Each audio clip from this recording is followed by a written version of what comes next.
Olá, o Ciência é Tudo já está no ar. Eu sou Lilian Reis e este episódio encerra nosso ciclo de retrospectivas. Hoje vamos reexibir alguns trechos de programas sobre ciência, tecnologia e meio ambiente. Porque nossa missão aqui é a de te levar pelo universo da ciência e tecnologia no país. E se você já estiver pronto, vamos juntos!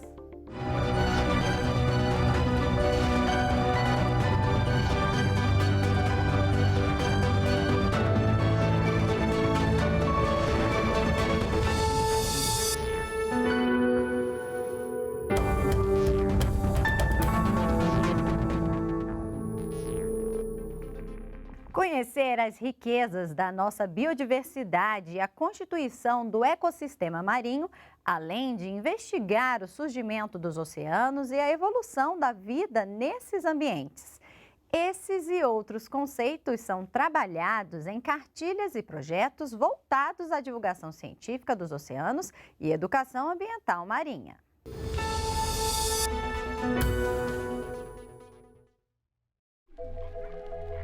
A oceanografia é a ciência que estuda os mares em toda a sua complexidade. A pesquisa sobre os oceanos se preocupa com aspectos como a biodiversidade e as marés, até as formações rochosas e recursos minerais. A oceanografia é uma ciência que tem um caráter essencialmente interdisciplinar. Ela traz a oportunidade de congregarmos diferentes áreas do conhecimento com foco no oceano.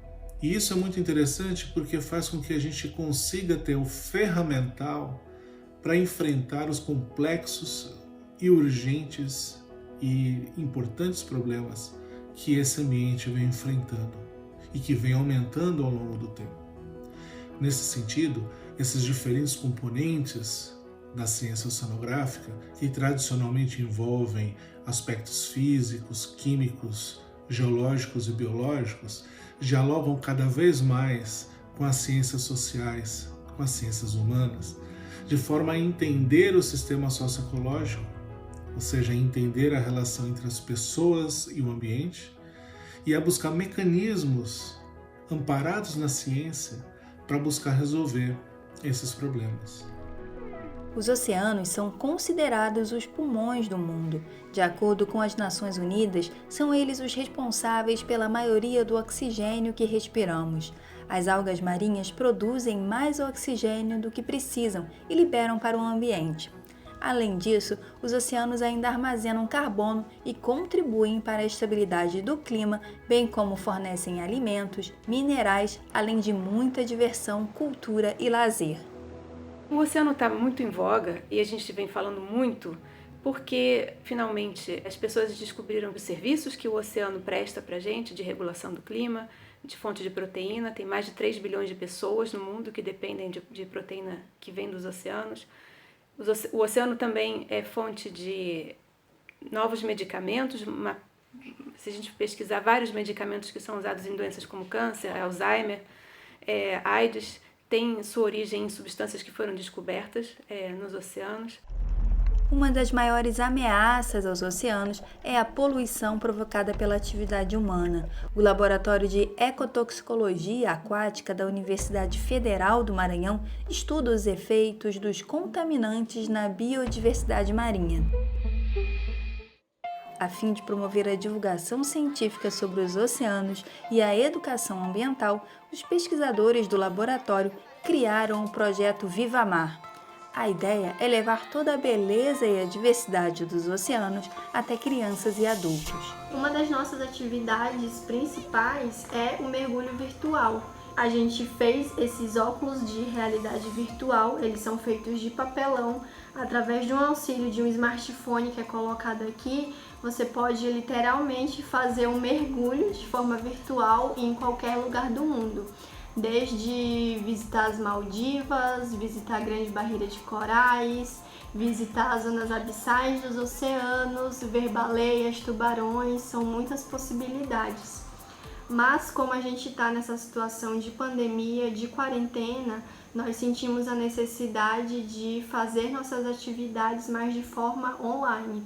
Então a gente começou a investir muito mais na nossa conta do Instagram, divulgando fazendo divulgação científica, divulgando curiosidades sobre os oceanos, fazendo lives. Nós passamos a desenvolver o nosso primeiro almanaque de atividades, que ele contém, através de uma linguagem muito acessível, muito didática, atividades sobre poluição marinha, atividades sobre biodiversidade, sobre como os animais marinhos são classificados. A gente sabe que tem muitos desafios, porque o homem alterou o clima, as mudanças climáticas estão aí, não é futuro, estão acontecendo. Temos muitas alterações nos ecossistemas marinhos, poluição dos ecossistemas marinhos, então tudo isso é uma grande oportunidade para a comunidade científica e também a sociedade civil e a iniciativa privada pensarem de modo integral e se aliar à década do oceano. É muito importante que nós entendamos e compreendamos a oceanografia em toda a sua essência e na sua abrangência, de forma que essa ciência ela vai ter cada vez mais o potencial de trazer para a sociedade, para a humanidade, a condição da gente viver num ambiente, num planeta saudável, num planeta em que a gente consiga exercitar a dignidade humana.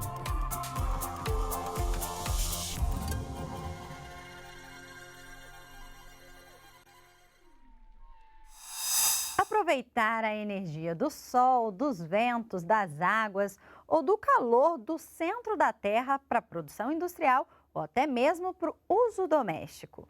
Tudo isso é o que chamamos de energias renováveis, mais limpas e com menos impactos para os seres vivos. E o Brasil é considerado modelo na produção desse tipo de matriz energética. Toda oferta e demanda de energia, considerando todas as fontes renováveis e não renováveis e os diversos usos pela sociedade, constitui o que chamamos de matriz energética, uma opção não só natural, mas uma escolha política e econômica de uma sociedade. As principais fontes não renováveis são derivadas dos fósseis, que não podem ser repostas na natureza, como o petróleo, por exemplo, que libera grande quantidade de gases poluentes. As fontes renováveis são aquelas que não interferem no ciclo do carbono, pois não lançam poluentes na atmosfera. Entre elas temos a energia solar, eólica, geotérmica, hidráulica, nuclear e as de biomassa, por exemplo. O impacto ambiental é menor, mas, apesar disso, elas podem gerar outros tipos de consequências. A construção de uma hidrelétrica, por exemplo, pode causar grande destruição para a fauna, flora e seres humanos que vivem numa região. Dentro do contexto global, o Brasil ainda aparece com destaque na geração de energia de fontes renováveis. Experiências bem-sucedidas com o biogás, por exemplo, que é a geração de energia a partir dos gases gerados pelos esgotos das cidades. A energia solar, com placas de captação da energia do sol para uso público e uso domiciliar. A energia eólica, com grandes usinas que produzem energia a partir dos ventos, principalmente no nordeste do país.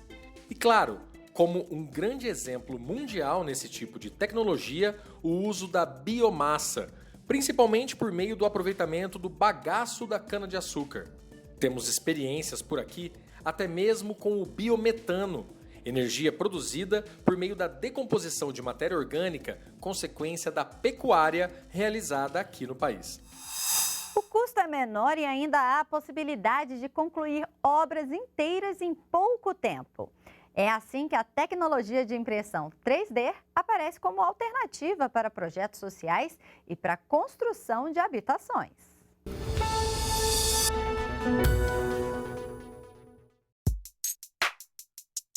Ter uma moradia digna para você e sua família é algo crucial para uma sociedade mais justa e em harmonia. Como a desigualdade social é uma realidade, o Brasil necessita de habitações sociais, os conjuntos habitacionais como são conhecidos no país. A habitação social é justamente aquela destinada para famílias de baixa renda, né, que não conseguem ter acesso aí à moradia através do mercado imobiliário. No Brasil, esse déficit habitacional é de aproximadamente 7 a 8 milhões de moradias, tá? E quer dizer, então, que aproximadamente 15% da população aí não tem acesso a um lar.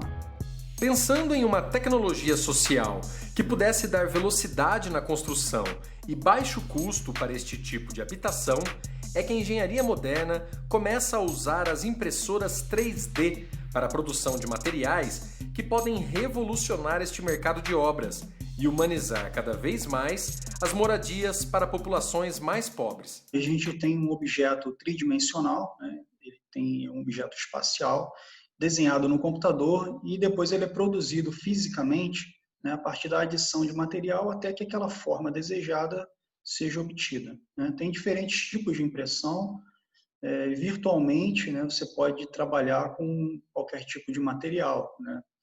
A gente pode citar aí como exemplo metais, plásticos, concreto e até solo. Para mim, a maior vantagem de usar uma tecnologia, né, mais industrializada como a impressão 3D na construção de habitação social é conseguir trazer um conceito de urbanização consciente, de senso de comunidade, senso de dono para as pessoas que irão habitar esses condomínios criados nesses programas de habitação social, que é uma coisa que a gente não vê hoje. Por quê? Da forma como a gente pensa na construção hoje, a gente executa, operacionaliza essa obra, fica muito difícil, fica inviável financeiramente de trabalhar esses conceitos. Mas com a impressão 3D eu consigo trazer um grau de personalização para cada edificação, para cada habitação que eu estiver construindo e adaptar essas habitações para alcançar as necessidades de cada uma das famílias que irão habitar aquela moradia. Mas mudar os hábitos da engenharia tradicional não é algo simples e nem deve ocorrer tão rapidamente. O primeiro grande desafio para impulsionar a impressão 3D é o desafio cultural, né? E aqui, com todo o perdão da generalização aqui, a indústria da construção civil brasileira aqui, ela é altamente conservadora, né? Isso reconhecidamente, né? Com uma matriz voltada principalmente para concreto e aço, né? Que são os principais materiais de construção, tá?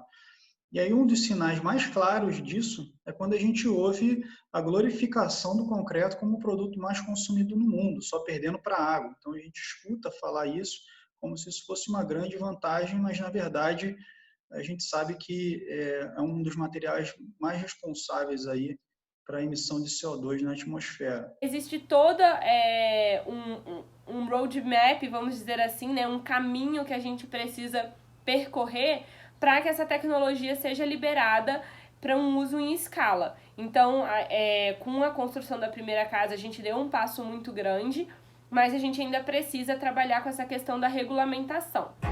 Juliana Martinelli era estudante de engenharia quando percebeu que a impressão 3D podia ser uma grande aliada para as habitações sociais.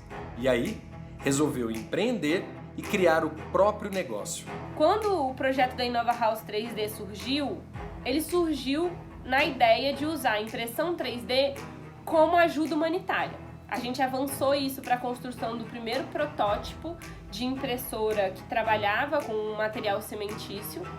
Depois a gente conseguiu recurso de fomento público, a inovação, a startup, para desenvolver a nossa primeira máquina, que foi a primeira máquina de impressão 3D de concreto da América Latina.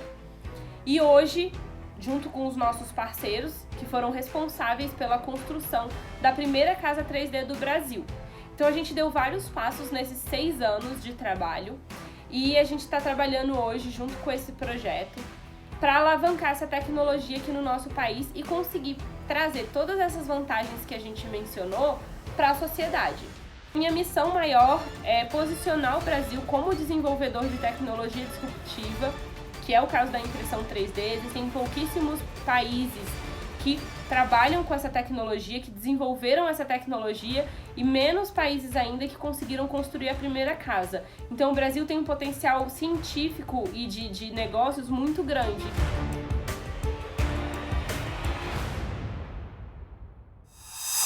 Hora do intervalo no Ciência é Tudo, mas rapidinho a gente volta.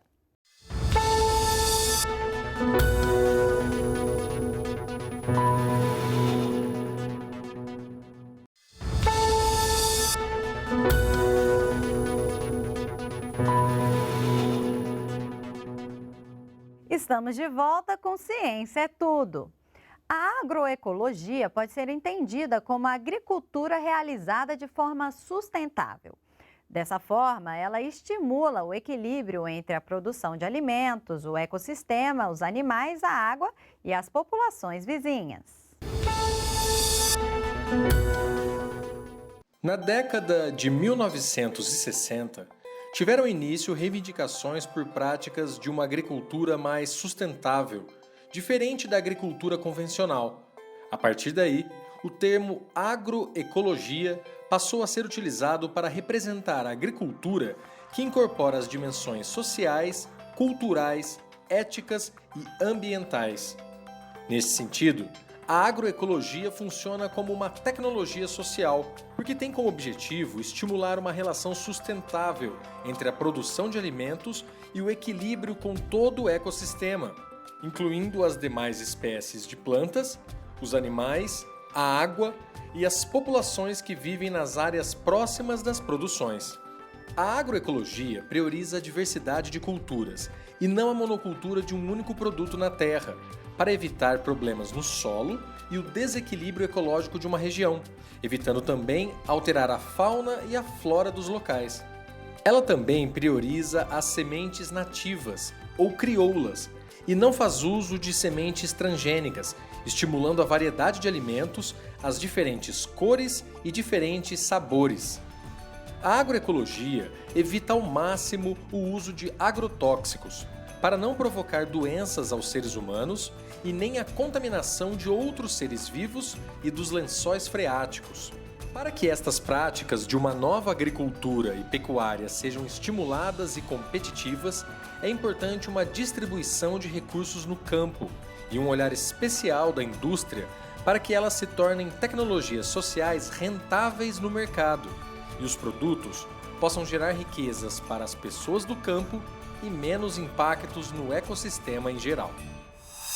A união do saber científico e do conhecimento tradicional pode ajudar a resolver boa parte dos problemas sociais brasileiros. Alguns projetos de universidades e institutos de educação usam práticas agroecológicas para gerar trabalho e renda.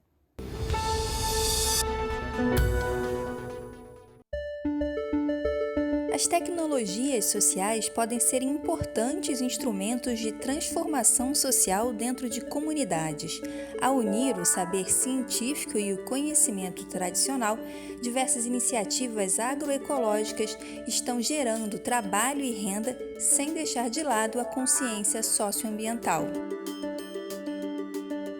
Com o incentivo do Conselho Nacional de Desenvolvimento Científico e Tecnológico, o CNPq, universidades como a Federal de Pelotas, no Rio Grande do Sul, desenvolvem projetos que usam a tecnologia social para melhorar a qualidade de vida de moradores de diversas regiões. No caso de Pelotas, a ideia é trabalhar com a adequada gestão dos resíduos sólidos orgânicos e ainda garantir a segurança alimentar e geração de renda. Nós vivemos hoje numa sociedade que a geração de resíduos é inerente ao ser humano, né? Onde tem gente, tem geração de resíduos. No nosso país não é diferente, no Brasil, no nosso estado, no nosso município aqui. Para se ter uma ideia, hoje cada brasileiro gera em torno de 1,1 kg por dia de resíduos sólidos urbanos. 51% desse resíduo é matéria orgânica, que acaba sendo disposto nos aterros sanitários e gerando gases de efeito estufa, gerando chorume, que vai ser tratado, mas mesmo quando bem disposto em aterro, causa impacto. A ideia desse projeto é trazer uma geração de renda e uma autonomia econômica e segurança alimentar para as famílias que participam. Esse projeto foi desenvolvido no condomínio Montevidéu, no condomínio da Minha Casa Minha Vida, aqui em Pelotas, que conta com 300 famílias, onde se fez trabalhos de educação ambiental, para sensibilização dos moradores, fizemos trabalho de educação ambiental com as crianças, né, do condomínio. E a ideia foi distribuir, né, para cada apartamento, para cada família, um recipiente para que essas famílias segregassem a fração orgânica dos resíduos. Esse recipiente ele era coletado e encaminhado para uma área no próprio condomínio, onde era feita a compostagem, a estabilização desse material, desses resíduos. A partir disso, dessa compostagem, se trabalhou, o projeto se trabalha com a produção de uma horta comunitária e de mudas ornamentais. O excedente, o principal da produção da horta é para atender o consumo das famílias que participam do projeto. O excedente é para comercialização para o próprio condomínio, bem como as plantas ornamentais são utilizadas para o embelezamento do condomínio, né, do próprio local onde essas famílias moram, né, bem como pode ser comercializado também. Qual a dimensão da importância da ciência no nosso cotidiano? Será que a gente tem uma noção real? E os cientistas brasileiros são conhecidos do público e recebem reconhecimento por seus grandes feitos para a ciência?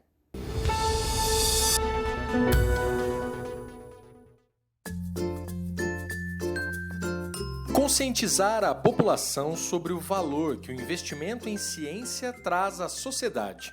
Essa é a proposta do Ciência Gera Desenvolvimento, um projeto da Academia Brasileira de Ciências que apresenta a obra de grandes cientistas brasileiros através de animações curtas, acessíveis e gratuitas. Ele surgiu da necessidade que a academia teve de mostrar para a população brasileira que a ciência feita no Brasil gera desenvolvimento imediato.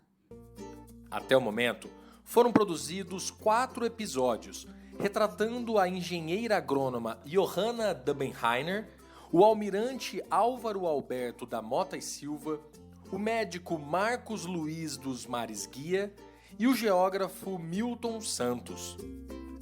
Johanna Dubenheiner, ela trabalhava na Embrapa e na Rural do Rio de Janeiro, na área de agricultura. E o que a Johanna fez? Bem, a Johanna olhou para o Brasil e viu que naquela época o Brasil, a soja não crescia bem, não.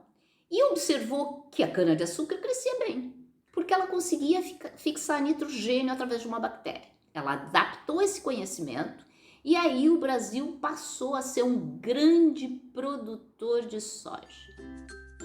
Esta é Johanna Dubenheiner. Nascida na Tchecoslováquia em 1924, ela chegou ao Brasil logo após a Segunda Guerra, onde desenvolveu toda a sua carreira científica.